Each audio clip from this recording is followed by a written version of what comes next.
Today, let's talk about an absolute icon of science, Marie Curie. But we're not just going to rehash the old textbook story. We're going to dig into the rebel, the innovator, and the incredible humanitarian behind the legend. And it all kicks off with this really fascinating, kind of creepy fact. Her personal notebooks, which are over 100 years old, are still so radioactive that you need protective gear to handle them. Now, this isn't just some old dusty artifact. It's a direct physical link to the elements she discovered. So it makes you wonder, right? What in the world was she working with that could leave a trace this powerful for this long? Okay, so here's the deal. Yes, the notebooks are contaminated with something called radium-226, and they are kept in lead-lined boxes. But, the actual danger has been blown way out of proportion. One study basically said you'd have to literally eat a page from the notebook to get more than your yearly radiation limit.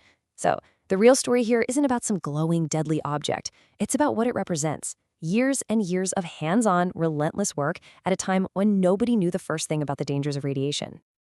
To really understand her discoveries, we have to go back, way back, to her beginnings in Russian-occupied Poland, where just getting an education wasn't about grades. It was a political act of pure defiance. See, as a young woman, Maria Sklodowska, as she was known then, was flat out banned from going to a real university, just because she was a woman. So what did she do? She joined something called the Flying University. This wasn't a building. It was a secret, underground network that held classes in different private homes all the time, just to avoid the Tsar's secret police. For a couple of rubles, it gave women access to forbidden knowledge, basically nurturing this intellectual resistance right under the nose of an oppressive government. But the Flying University wasn't the end goal. She was dreaming of the Sorbonne in Paris. And to make that happen, she and her sister, Bronislava, made this incredible pact. Maria agreed to work for 6 long years as a governess, sending almost all her money to Paris so Bronislava could finish medical school. And the deal was, once Bronya was a doctor, she would then pay for Maria's education. This wasn't just about money. It was about an unbelievable level of determination and personal sacrifice. And you know what? That pact totally paid off.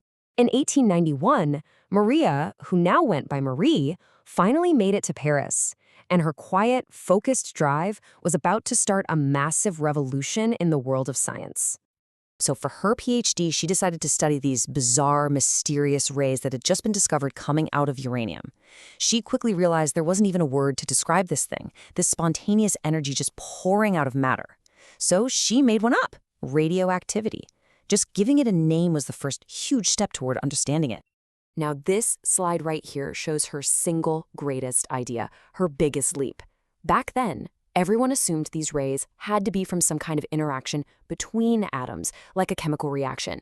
But Marie, through just painstaking measurement, discovered that the strength of the rays depended only on the amount of uranium you had. It didn't matter what form it was in. And her conclusion was absolutely radical. The energy wasn't coming from a reaction, it was coming from inside the atom itself, which meant the atom wasn't some solid, unbreakable little ball. It had parts, and it had energy. This changed everything. This wild idea led her and her husband, Pierre, to notice something weird. A mineral called pitchblende was way more radioactive than the uranium in it could account for. They figured there had to be something else in there, something new. And what came next was 4 years of just grueling, back-breaking work in a leaky, drafty shed. They were boiling and processing literal tons of this stuff. And out of all that, they discovered not one, but 2 new elements. Polonium, which she named after her home country of Poland, and of course, radium, the glowing element that would make her famous. Discovering these elements shot the Curies to global stardom. But this next phase of her life, wow, it was a brutal mix of the absolute highest achievements and the most crushing, devastating losses. Just look at this timeline. It's almost unbelievable. In 1903, she becomes the first woman in history to win a Nobel Prize. Awesome, right? 3 years later, Pierre is killed in a horrific street accident, leaving her a widow with 2 little girls. Then, in 1911, she's denied a seat in the French Academy of Sciences, partly because of a nasty xenophobic press campaign against her. And then, in that exact same year, while this public scandal is raging, she's awarded a 2nd Nobel Prize, a feat no one had ever achieved. It's just an insane sequence of triumph, heartbreak, and pure grit. So, how in the world did she keep going? I think her own words tell us everything. Life is not easy for any of us, but what of that? That wasn't just a nice saying for her. It was how she lived. And it's what she would do next that really proves it. Because when World War I tore through Europe, Marie Curie didn't just lock herself in the lab. Nope, she jumped into action, using her science in a way that would end up saving an incredible number of lives. Let this number sink in for a second. Over 1 million.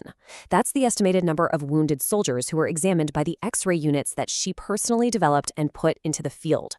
This wasn't some abstract theory anymore. This was a massive, life-saving medical operation on a scale that had never been seen before.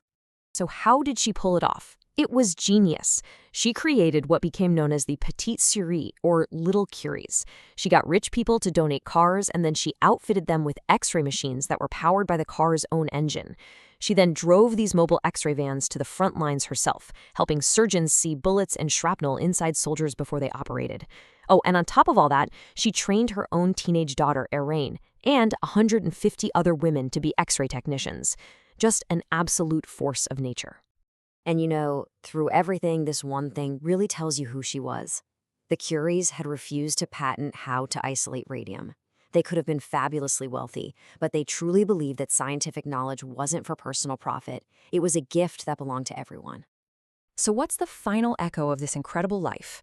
Well, it's a legacy that is still radiating out through science, medicine, and our whole society today. You can really break her legacy down into 3 main parts. There's the institutional legacy. The research institutes she started are still world-leading cancer centers today, using the very science she discovered. There's the family legacy. I mean, she basically created a scientific dynasty. And then there's the inspirational legacy. She just completely shattered so many barriers and remains this global icon of intellect and perseverance. And speaking of that dynasty, get a load of this chart. This is just nuts. You're looking at a record of 5 Nobel Prizes, all connected to one single family. You've got Marie Curie with her 2. Then her daughter, Irene, and son-in-law, Frederick, add another 2 Nobels to the family tree. And to top it off, the husband of her other daughter, Eve, accepted a Nobel Peace Prize on behalf of UNICEF. It's a record that has never, ever been matched. And we'll end with this quote because it perfectly captures who she was. For Marie Curie, a discovery was never the end of the road. It was always just the starting line for the next big question, the next challenge. Her life is proof that one person, with enough curiosity and enough grit, can not only light up the hidden corners of our universe, but can genuinely change the world. So the question she kind of leaves for all of us is, what remains to be done?